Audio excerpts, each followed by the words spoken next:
Tubeless tyre puncture details தான் நம்ம இப்போ பார்க்க போகிறோம். ஃபஸ்ட்டு ஏர் ஃபில் பண்ணி முடிச்சுருங்க. அதுக்கு அடுத்தது ஒரு ஸ்ப்ரே மாதிரி எடுத்து அந்த எங்கே பஞ்சர் இருக்குதான்றதை வந்து டயர் ஃபுல்லாக செக் பண்ணும்போது ஆணி ஏதாச்சும் இருக்கான்னு பார்த்துக்கிட்டே இருங்க. அப்படி இல்லைன்னா பபுள்ஸ் மாதிரி வரும். அதுக்கு அடுத்தது ஆணி எடுக்கிறதுக்கு முன்னாடி அது டயர் சீலுக்கானதை வந்து நம்ம போட்டு ரெடியாக வச்சுக்கிட்டால் மட்டும்தான் காற்று அந்தளவுக்கு வெளியே போகாத அளவுக்கு நம்ம யூஸ் பண்ண முடியும். ஆணி எடுத்துட்டிங்கன்னா காற்று ஃபுல்லாக போய்டும், ரெண்டாவது வாட்டி அடிக்கிற மாதிரி ஆகிடும். இப்போ வந்து நான் போட்டு வச்சுக்கிட்டேன். அதுக்கு அடுத்தது வந்து ஆணியை எடுத்துகிட்டு இப்போ அந்த இடம் ஹோல்ஸ் ரொம்ப பெருசாகவும் பண்ணக்கூடாது, இல்லாட்டி டயர் தான் டேமேஜ் ஆகிடும். ஓரளவுக்கு லைட்டாக போட்டு எடுத்துகிட்ட உடனே அடுத்து நீங்கள் இப்போ டயருக்கான சீலை வந்து நீங்கள் அடிச்சிட்டிங்கன்னாக்கா ஒரு பஞ்சர் ஒரு துளி கூட லீக் ஆகாது. டயர் வந்து மொட்டையாக தேயிற அளவுக்கு கூட ஓடும். அந்த அளவுக்கு வந்து ப்ராப்ளமே வராது. ஒரு சிலர்லாம் வந்து அது டயரை புஷ் பண்ணுறதுக்கு கொஞ்சம் கஷ்டமாக இருக்குன்னு சொல்லிட்டு ஒரு டயரோட ஹோல்ஸ் பெருசு பண்ணிவிடுவாங்க. அது போலலாம் பண்ணக்கூடாது, ஓகேங்களா?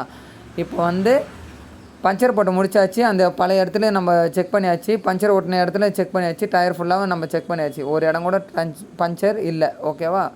நம்ம ஒட்டினதை தவிர வேறு எங்கேயுமே இல்லை. இப்போ காற்றடிச்சு முடிச்சிடுறோம்.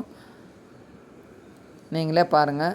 ஃபுட் பம்ப் இதுவே நல்ல கம்பெனி தான், எந்த ஒரு இஷ்யூவும் வந்ததில்லை இது வரைக்கும். ஒரு 3 to 4 மந்த்தாக யூஸ் பண்ணிகிட்ருக்கேன்.